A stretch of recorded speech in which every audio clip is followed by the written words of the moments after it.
Welcome back, guys. Today I'm going to be reading Hyperion, Book 2, as everyone loved Book 1 so much. A lot has changed in the last few years with the whole world and my life in general too. I haven't been able to read as much as I would like in the last few years, and I'd like to change that. So beginning with today, I'm going to be reading Hyperion, Book 2. Hope you enjoy.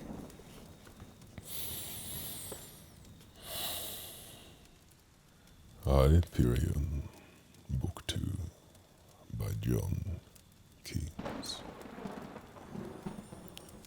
Just at the self-same beat of time's wide wings, Hyperion slid into the rustled air, and Saturn gained with Thea that sad place where Cybele and the bruised Titans mourned.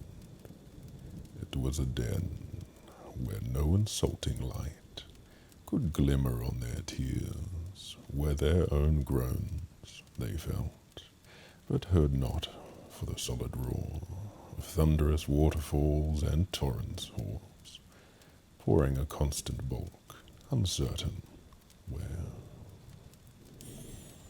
Crag jutting forth to crag, and rocks that seemed ever as if just rising from a sleep, forehead to forehead, held their monstrous horns, and thus in thousand hugest fantasies made a fit roofing to this nest of woe.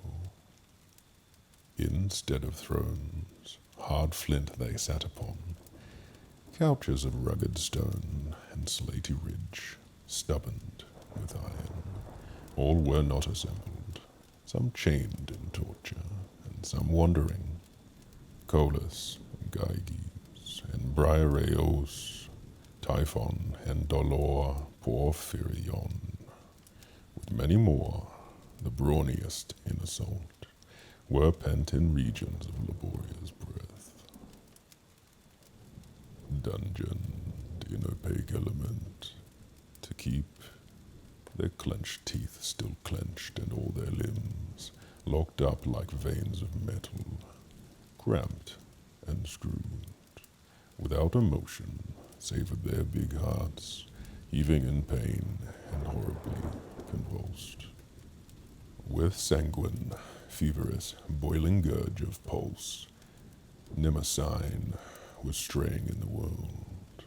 Far from her moon had Phoebe wandered, and many else were free to roam abroad.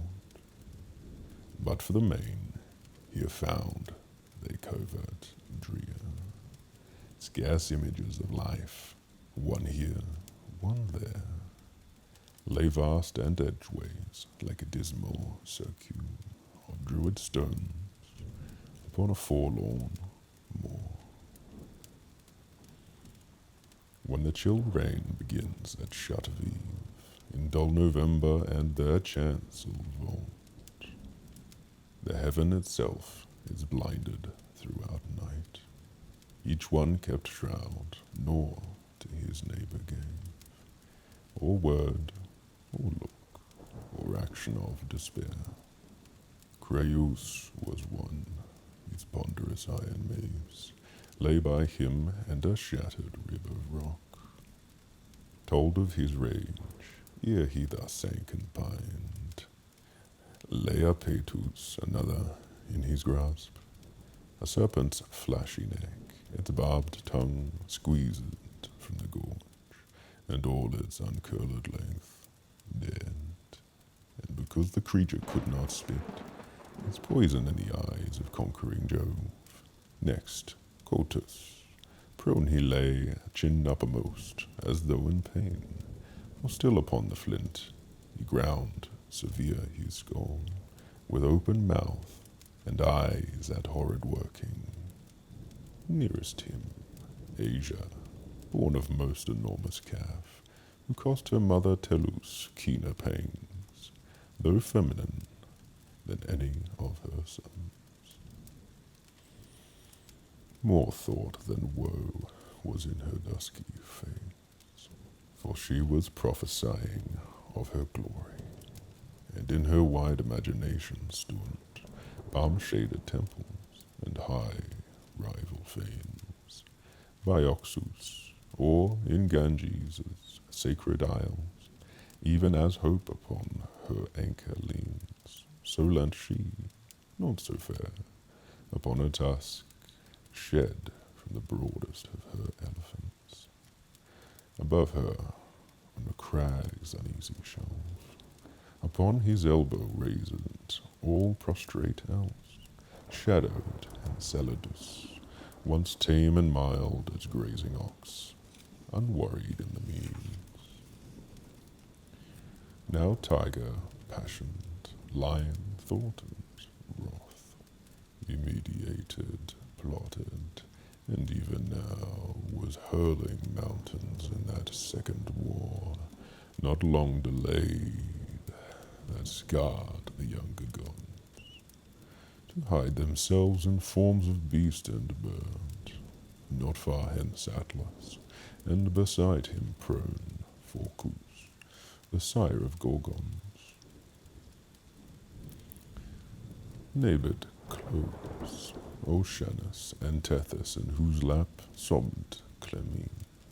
Among her tangled hair, in midst of all lay Themis, at the feet of Ops, the queen of clouded round from sight. No shape distinguishable more than when thick night confounds the pine tops with the clouds, and many else whose names may not be told. For when the muse's wings are airward spread, who shall delay her flight? And she must chant of Saturn, and his guide, who now had climbed with depth and slippery footing from a depth more horrid still. Above a sombre cliff their heads appeared, and up their stature grew, till on the level height their steps found ease. Then Thea spread abroad her trembling arms upon the precincts of this nest of pain, and sidelong fixed her eye on Saturn's face. There saw she direst strife, the supreme god, at war with all the frailty of grief, of rage, of fear, anxiety, revenge, remorse, spleen, hope, but most of all despair. Against these plagues he strove in vain. Against these plagues he strove in vain, for fate had poured immortal oil upon his head, and his anointing poison, so that Thea, affrighted, kept her still and let him pass, first onwards in among the fallen tribe.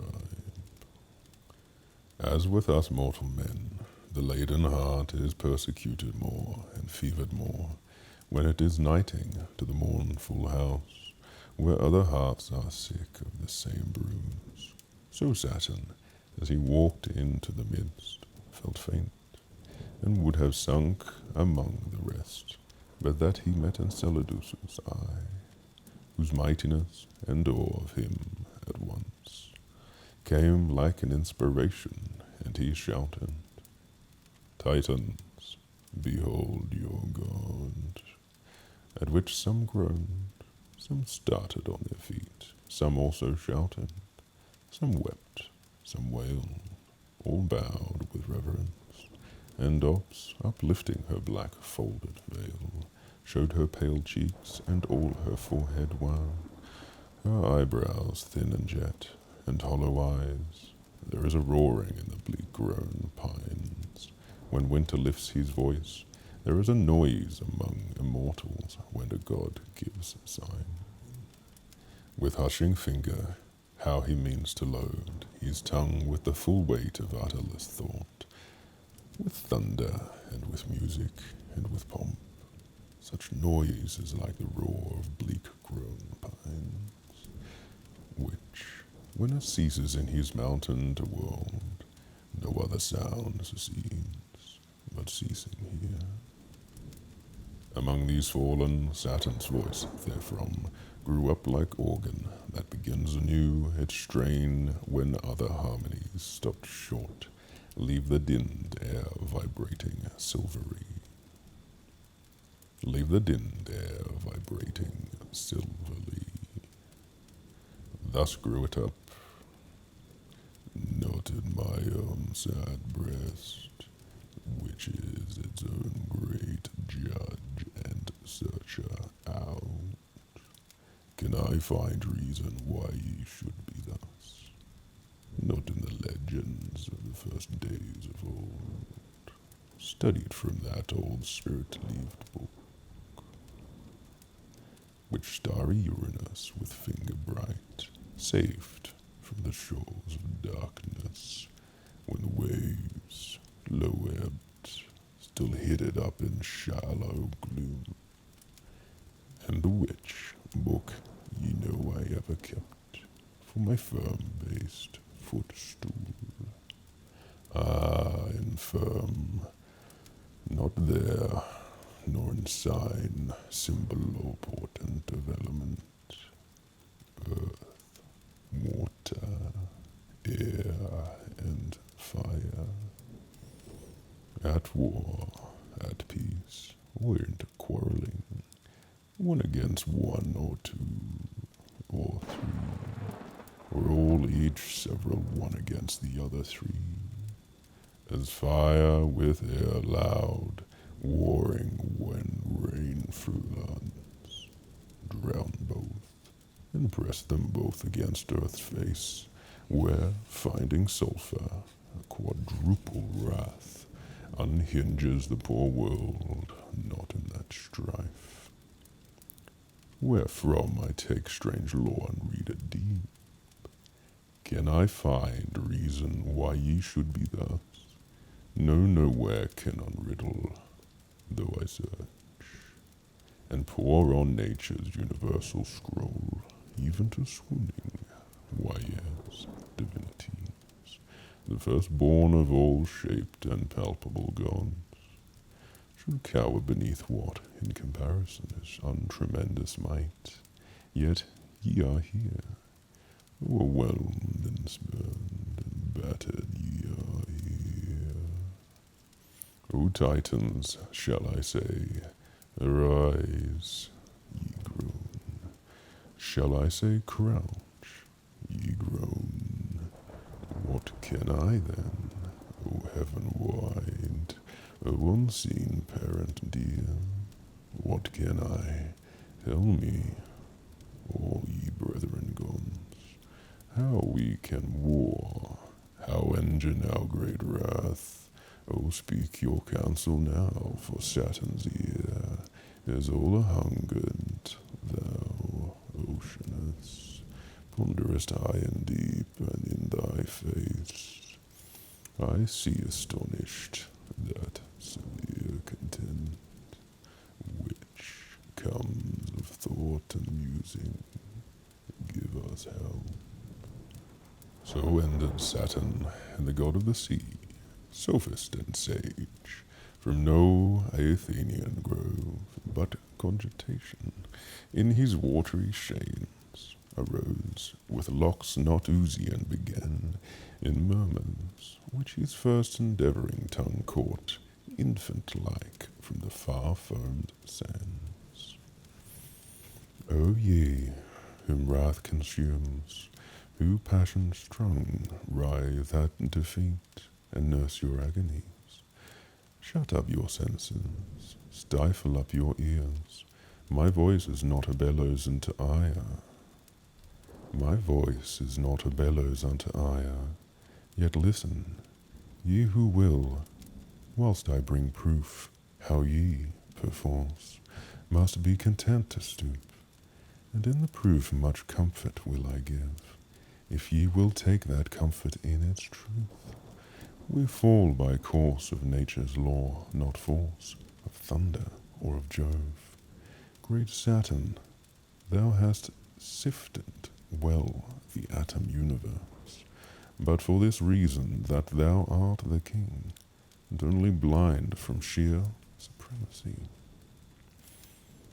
One avenue was shaded from thine eyes, through which I wandered to eternal truth, and first, as thou wast not the first of powers, so art thou not the last.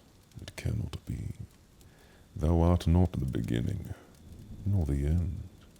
From chaos and parental darkness came light, the first fruits of that intestine broil, that sullen ferment which for wondrous ends was ripening in itself. The ripe hour came, and with it light, and light, engendering upon its own producer forthwith touched the whole enormous matter into life. Upon that very hour, our parentage, the heavens of the earth were manifest. Then thou firstborn, and we the giant race, found ourselves ruling new and beauteous realms. Now comes the pain of truth, to whom 'tis pain, O folly, for to bear all, O folly, for to bear all naked truths, and to envisage circumstance all calm. That is the top of sovereignty. Mark well, as heaven and earth are fairer, fairer far than chaos and blank darkness, though once chiefs, and as we show beyond that heaven and earth, in form and shape, compact and beautiful, in will, in action free, companionship, and 1,000 other signs of purer life, so on our heels a fresh perfection treads, a power more strong in beauty, born of us, and fated to excel us as we pass. In glory that old darkness, nor are we thereby more conquered than by us the rule of shapeless chaos. Say, doth the dull soil quarrel with the proud forests it hath fed, and feedeth still, more comely than itself? Can it deny the chieftain of green groves, or shall the tree be envious of the dove, because it cooeth and hath snowy wings? To wander wherewithal and find its joys, we are such forest trees, and our fair boughs have bred forth not pale, solitary doves, but eagles golden feathered, who do tower above us in their beauty, and must reign in right thereof. For 'tis the eternal law, that first in beauty should be first in mind. Yea, by that law, another race may drive our conquerors to mourn, as we do now. Have ye behold the young gods of the seas? My dispossessor, have ye seen his face? Have ye beheld these chariots, firmed along by noble winged creatures he hath made? I saw him on the calmed waters scud, with such a glow of beauty in his eyes, that it enforced me to bid say farewell to all my empire. Farewell, sad I took, and hither came to see how dolorous fate had wrought upon ye, and how I might best give consolation in this woe extreme. Receive the truth, and let it be your balm, whether through pause, conviction, or disdain.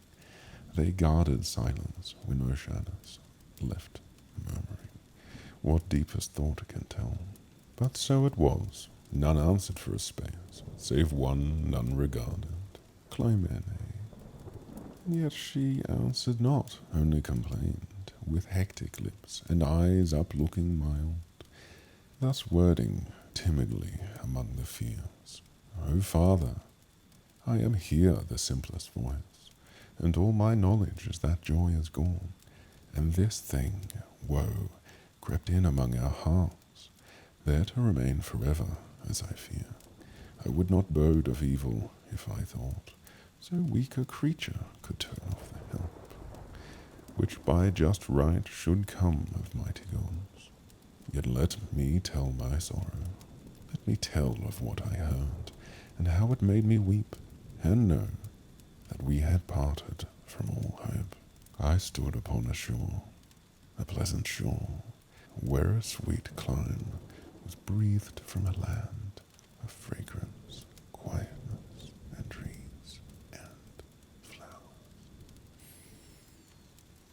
Full of calm joy it was, as I of grief, too full of joy and soft delicious warmth, so that I felt a movement in my heart to chide and to reproach that solitude with songs of misery, music of our woes, and sat me down and took a mouthed shell, and murmured into it, and made melody.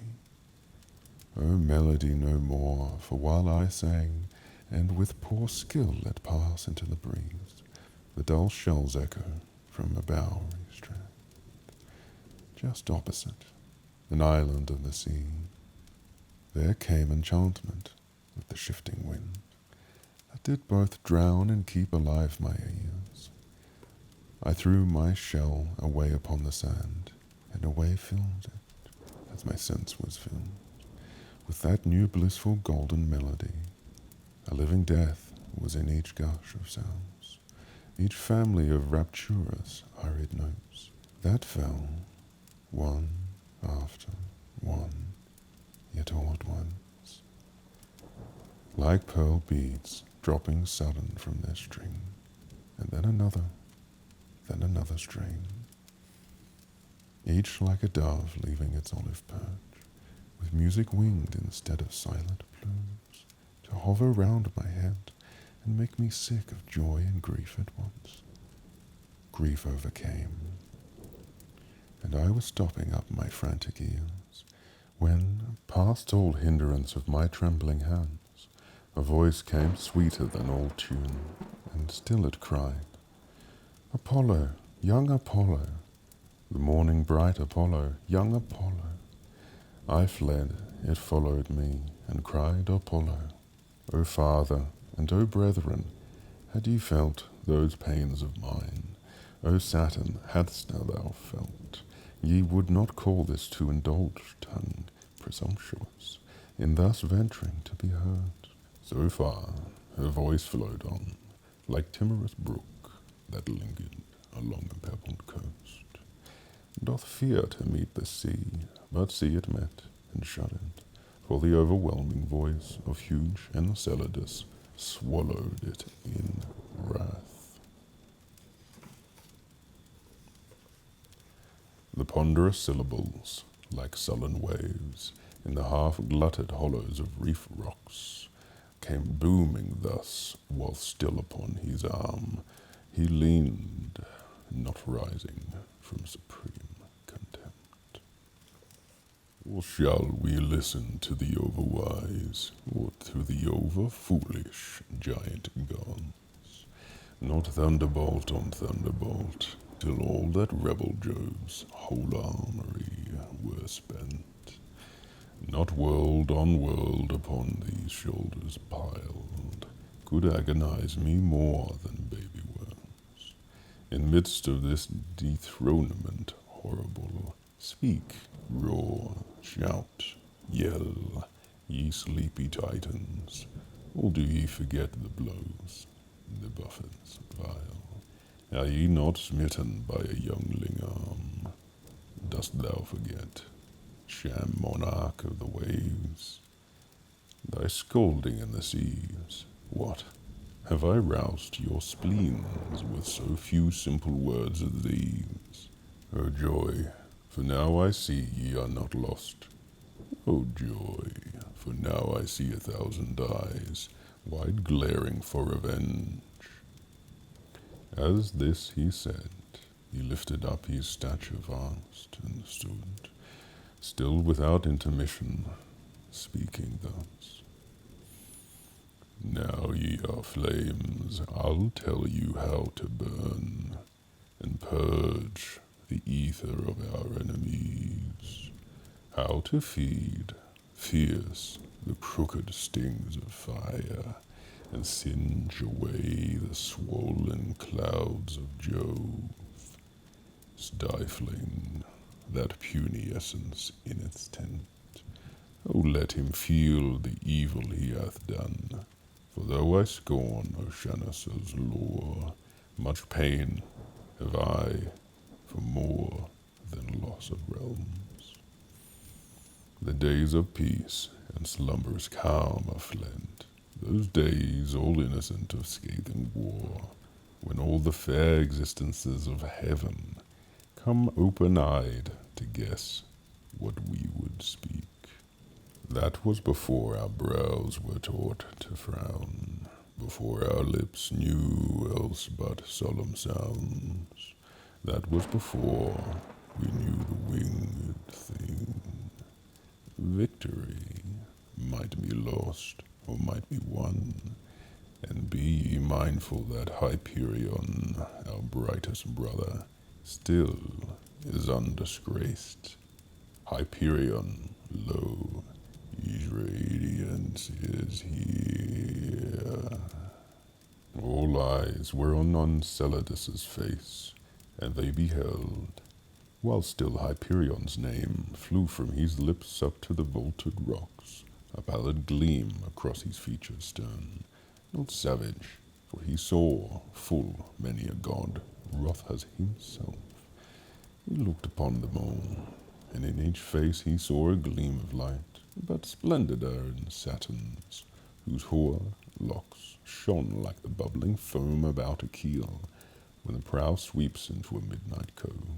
In pale and silver silence they remained, till suddenly a splendor, like the morn, pervaded all the beetling gloomy steeps, all the sad spaces of oblivion, and every gulf and every chasm old, and every height and every sullen depth, voiceless or hoarse, loud tormented streams, and all the everlasting cataracts, and all the headlong torrents far and near, mantled before in darkness and huge shade, now saw the light and made it terrible. It was Hyperion, a granite peak, his bright feet touched, and there he stayed to view the misery his brilliance had betrayed, to the most hateful seeing of itself. Golden his hair of short Numidian curl, regal his shape majestic, a vast shade, in midst of his own brightness, like the bulk of Memnon's image at the set of sun. To one who travels from the dusky east, sighs, too, as mournful as that Memnon's harp, he uttered, while his hands contemplative he pressed together, and in silence stood. Despondent seized again the fallen gods, at sight of the dejected king of day, and many hid their faces from the light, but fierce Enceladus sent forth his eyes among the brotherhood, and at their glare uprose Lepidus and Creus too, and Phorcus, sea-born, and together strode to where he towered on his eminence. There those four shouted forth old Saturn's name. Hyperion from the peak loud answered, Saturn. Saturn sat near the mother of gods, in whose face was no joy, though all the gods gave from their hollow throats the name of Saturn.